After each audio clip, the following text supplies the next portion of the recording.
Welcome to Career Tools. This week's guidance, following your boss to a new job. Part 1. Here we go. This cast answers these questions. What things do I need to consider when following my boss to a new job? What things do I need to do to make sure I'm successful following my boss to a new job? When should I not follow my boss to a new job? You know when you meet someone for the first time and you just click? Or sometimes it's just the opposite. You get a bad vibe from them. Well, I wish I could tell you you're super intuitive, but more likely, it's just DISC. Our communication styles play into our first impressions and make a big difference in how we work and communicate with others. Join us at one of our upcoming Effective Communicator conferences, where we'll help you identify the different communication styles and teach you to tailor your behaviors to be more effective with everyone, not just those who you're naturally inclined to. Visit us at manager-tools.com/training to register today. Okay, Wendy, it's common for professionals to follow their boss to a new role in many cases in many industries. It tends to happen more in service industries, but it happens often with personal assistants, sometimes with more senior people who will take their number two, take one of the people they're mentoring, maybe an entire team if it was a team effort, although that's somewhat rare. But usually what happens is the more senior person gets a new job, they've been recruited for it, they've had a recruiter involved, and as either part of the package they ask if they can bring some people over, or more often the case is that they ask for one person, or they know privately that they want to recruit one or two of their best people to come with them. Sometimes that's talked about in advance before they go. Sometimes it's not. Sometimes it's formal. There's a written confirmation and so on. And sometimes it's just a handshake agreement. Hey, look, when I get over there, I'm going to want to bring you over. I'll do the best I can. I think it's a really good opportunity for me, and I think you and I work well together, blah, blah, blah, blah, blah, blah, blah. But if you're the person doing the following, even if your boss gets a big promotion, he goes from level 5 at the company you're at to level 7, let's say, at the new company, there are some dangers that we need to be aware of, and there's some things you can probably do to make yourself more successful in the transition. Exactly. So we've got 7 points. Pay attention, mandate visits, your relationships matter, your performance matters, disagree, which is always controversial, manage your career, and once, maybe twice, but not 3 times. Did I hear you say performance matters? Yes. Wow, we're breaking new ground here. Okay, so you said pay attention. That's pretty broad. What do you mean?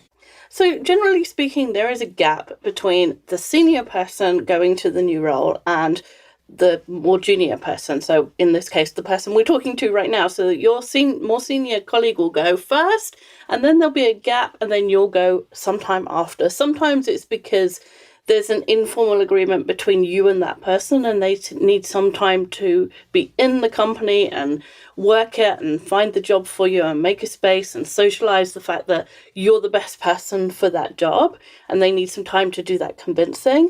Sometimes it's part of a formal agreement, and the company doesn't want to be seen to be, taking a lot of people from one of their competitors, and so there's a gap there. I think generally, if we had to weight those two options, wouldn't you agree that the informal agreement is much more likely? Yes, much more. Yeah, and it's generally much more likely that it's just going to be one person, the highest performer or the closest friend. Yeah.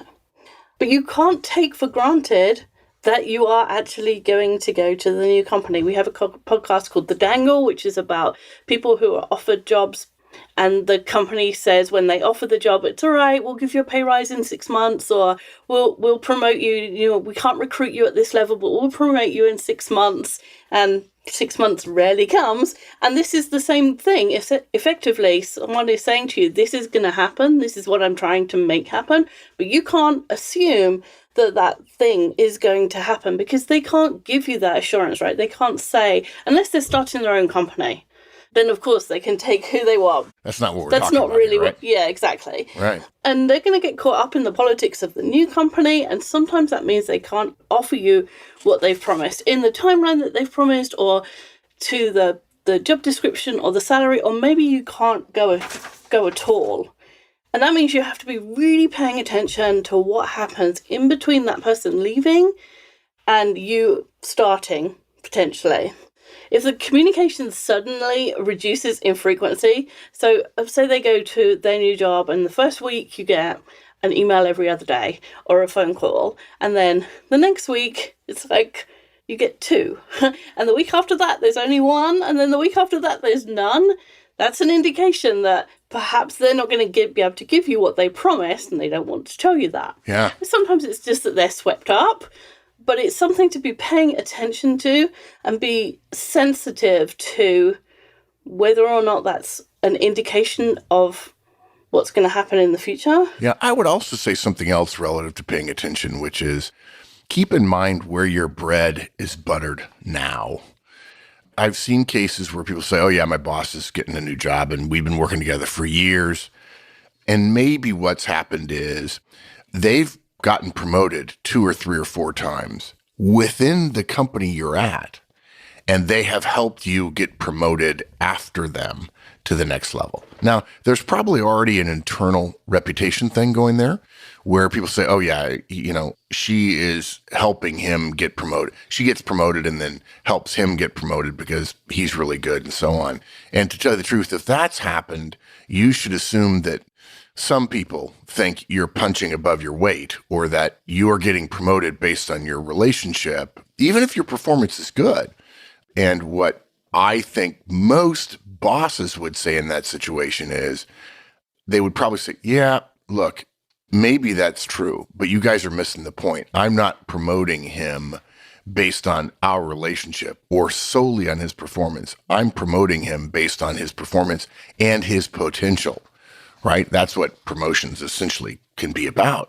So you may already have done this 2 or 3 times internally, but when you do it externally, it is an order of magnitude different.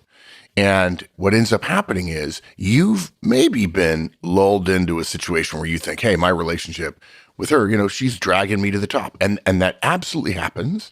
And if your boss is going to continually bet on your performance plus potential, you can't slack on the performance at all. My guess, if you did that internally, you would sour the relationship very quickly because in order to promote somebody based on potential, or let's say that if it's only performance and potential that gets people promoted, having a larger share of your promotion be for potential rather than performance, that person is spending political capital to get you that promotion.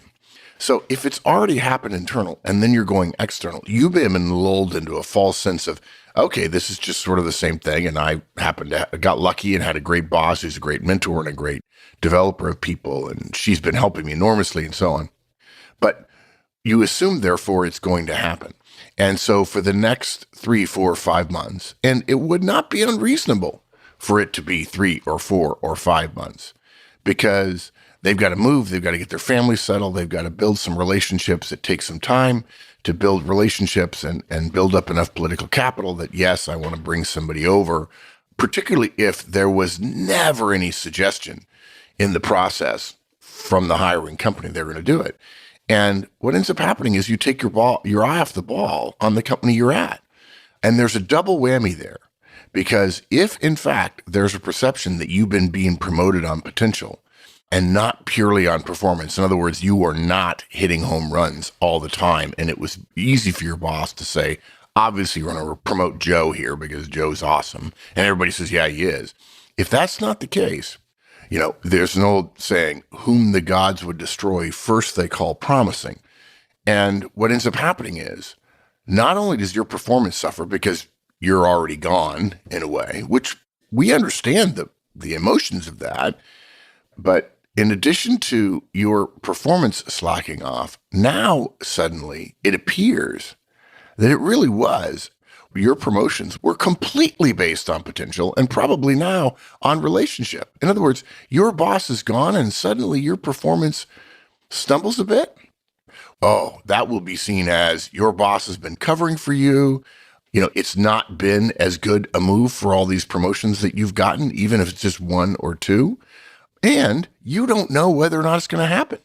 So you absolutely have to stick to the knitting. You have to stay close to your present role. Certainly stay in touch, but hopefully if you're following other career tools guidance, you're doing that anyway. So it's not a burden to stay in touch with your old boss who's now at the new company. But when we say pay attention, we mean not only to the signals you're getting from where your new boss or your old boss, in the new company is, but also pay attention and make sure that you continue to hit doubles or triples or home runs where you are. Otherwise, you're in trouble where you are potentially very quickly because of that two-pronged effect, and you may damage your ability to move. If you drop your performance where you are, you're betting on being able to move, and then you can't move. Getting that performance back is just going to be so hard. Now you're tainted. Yeah, absolutely. And you're probably going to have to move anyway, so. Yeah. Okay, number 2, mandate visits. Right, as you said, the timeline between your boss starting and you moving is probably not less than 3 months. It's probably 3, 4, 5 months. And so in that time, you want to be able to visit the company that your boss has gone to and visit your boss at least twice. The longer the period, the more times you want to be able to visit. And if your boss is saying things like, now's not a good time, or I'm worried about the impression that you visiting will give, or something like that, then you want to be sensitive to, is he trying to put me off? And is there any other indication that this thing isn't going to happen, right? So if the frequency of communication has gone down, and when you do have communication, it's very short and factual, and you've asked if you could, you said, hey, I'm going to be in town, I'm going to be near you, should I come visit? And he says no, then you want to start worrying about the fact that this thing is going to happen. Yeah, and I would assume that part of this is you want to visit because if, in fact, you agree to go on an interviewing trip, because you're going to have to be interviewed, you're essentially saying to your boss, I'm coming. It would be very unusual for your boss to say, do you want to come over? And for you to say, yeah, definitely, or, let's do an interview or whatever. And particularly if they've spent political capital on you before, getting you promoted internally at the company you're still at, but he or she is not, they're going to assume, of course, you're going to want to. And if you're good and they interview you and make an offer and then you say no, that's not good. So you want the opportunity to learn things in advance of when it begins to appear that the process suggests that you're going to take the job if they offer it to you. And your boss probably has an outsized level of influence on that. So if he or she is bringing you over for an interview, it's likely, now don't count your chickens, let's put it this way, it's more likely that you'll be able to get an offer. And in your boss's mind, an offer is tantamount to you coming to work there. If you want out of that potential obligation, you better go in advance and find out what you need to find out, and then determine whether or not you need to tell a white lie or say, gee, I didn't have a good feeling there, or whatever you need to say, I'm not sure this is right. Or if nothing else, maybe you're slightly less than 100% candid with your boss, but you're 100% candid with your spouse about what you and he or she want and what that means for your career. And it may be a case where it's okay to say, my boss helped me at the company I'm still at. I benefited from him or her dragging me along for 1 or 2 or 3 steps. And what's right for my boss may not be right for me. There's no guarantee that he may have got a great new job in a great new company. That doesn't mean that that's a great company for you. Anything could happen. Yeah, one of the things that happens in organizations is, let's assume there are 10 levels to an organization. The simple assumption is the difference between step 1 and 2, and 2 and 3, and 3 and 4, and 4 and 5, all the way up to 10. Every incremental step up the ladder is essentially the same weight, the same importance, the same standards, jumping from one to the other. That is not true. In fact, it is safe to say that it's almost never true. It's a good proxy for it. It might be, some levels might only be 10% different, but some levels are 100% different. Going from 1 to 2, let's say, is only a weight of 1. Going from 7 to 8, maybe a weight of 5 or 10 or 15. In other words, it's a great deal harder. It means a great deal more. If your boss has gotten to mid-level management, he or she may become an executive at the new company, which comes potentially with stock options and political action committees and all kinds of things. And they may be trying to bring you in at the highest level of that, and they're right below that. And there may be tons of people at that level desperate for that promotion that gets them into the true executive ranks. It's different. And if you've just assumed that things like that are going to happen, politically, it can be a lot more complicated than you think. So what should happen, though? You say, okay, I'm going to go. I want to go. I want to see the place in advance to help me make up my own mind and to get face-to-face with my boss, not email, not text message, not on the phone. But what should I do when I'm there? When you visit, you should expect that your boss introduces you to the key players who you would be working with if you followed him.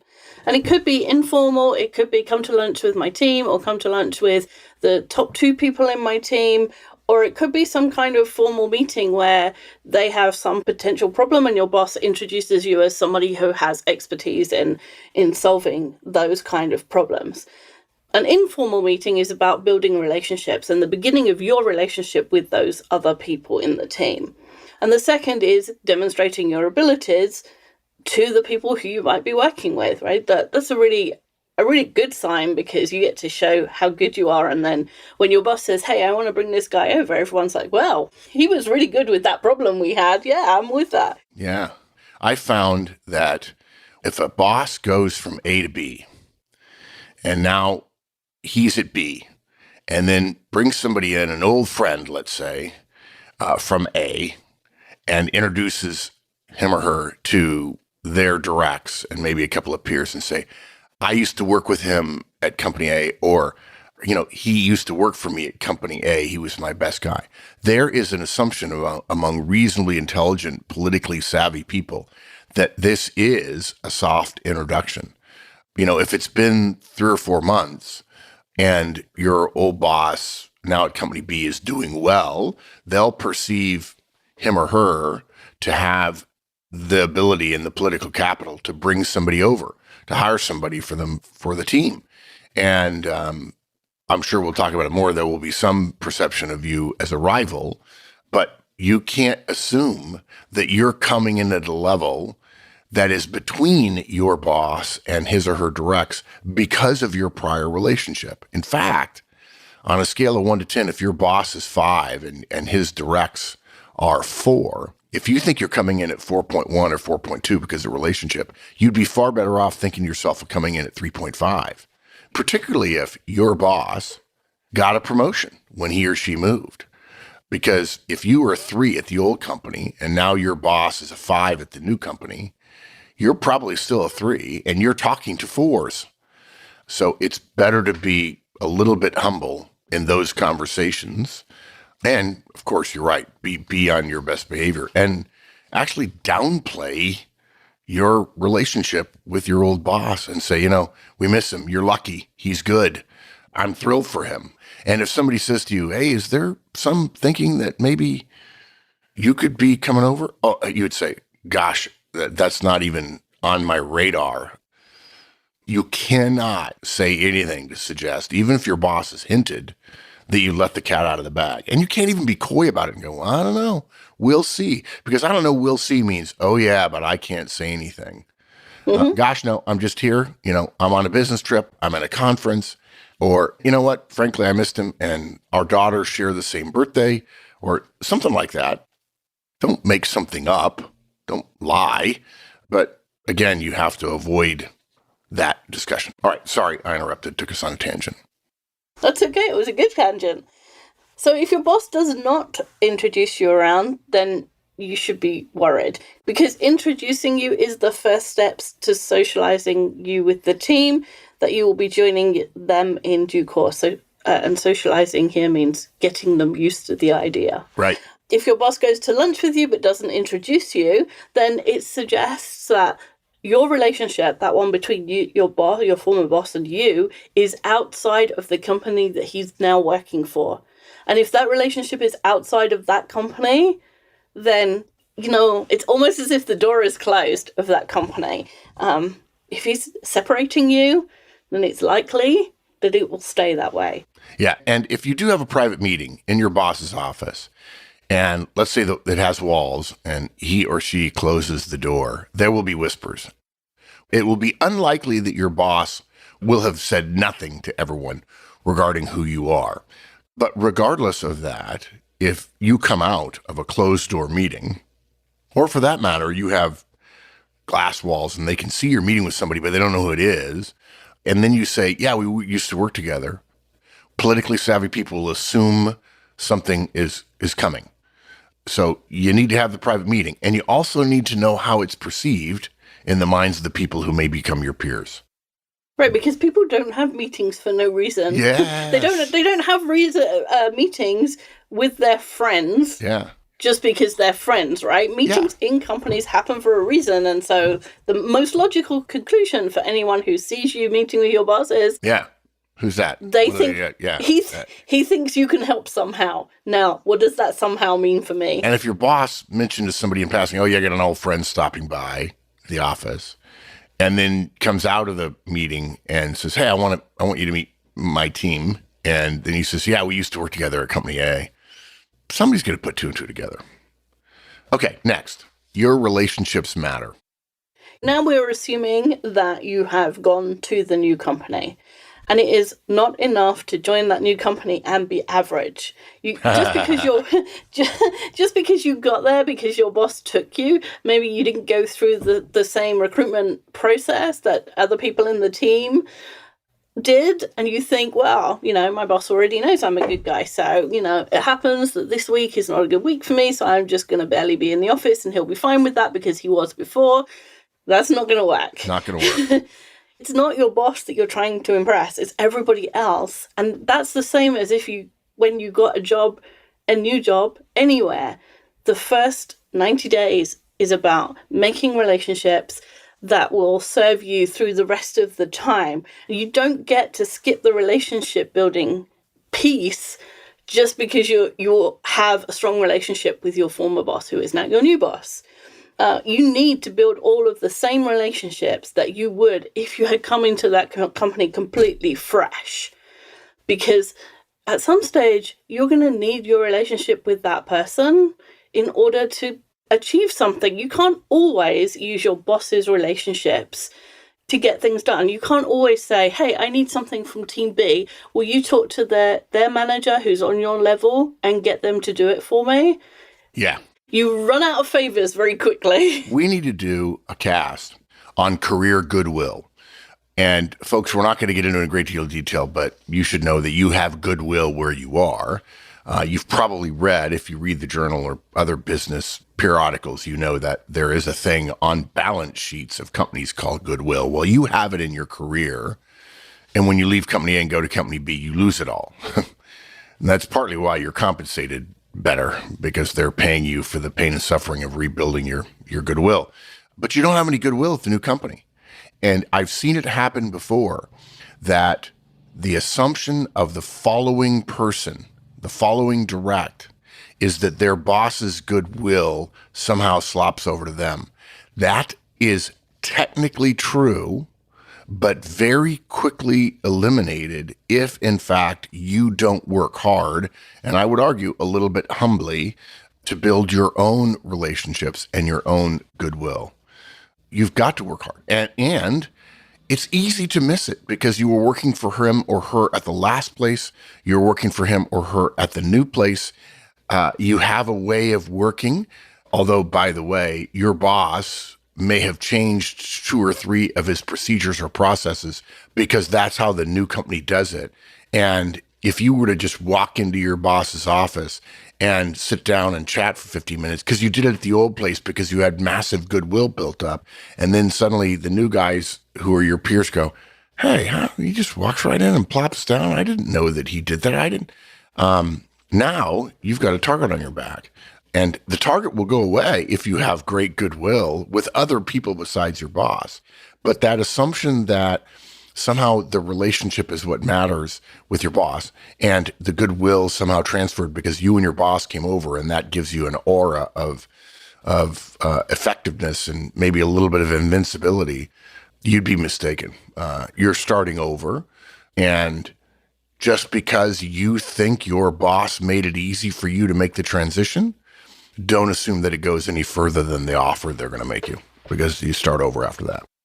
It occurs to me too that you can't stop working on your relationship with your boss either. It's not like that move that he helped you make is Absolutely. the final crown. Agreed. You know? Yeah. And people don't want to be seen doing things for you because you have a relationship with your boss, right? You don't want people helping you or working with you or sharing things with you because the boss said, I should help you out because you're a good guy, right? Maybe once, but not even that probably. At Company A, at the old place, you were person number one on the favor list. You were person number one on the relationship list. And you were person number one on the forgiveness list. You're now last. Right. And other people at Company A would do you favors because you were close to the boss. Now, you should be doing favors for the other people because they're higher on the favor and relationship list than you are, at least in the beginning, in the minds of other people. Have you ever had a horrible boss? If you have, it is nowhere near the comedic adventure that the movie would lead you to believe it is. Having a bad boss feels less like a comedic farce and more like a horror movie. Register today at manager-tools.com/training to join us for one of our effective manager conferences held internationally. We'll help you to not be the antagonist in your direct's biography. That's all for this week. We'll be back next week with the second part of this cast.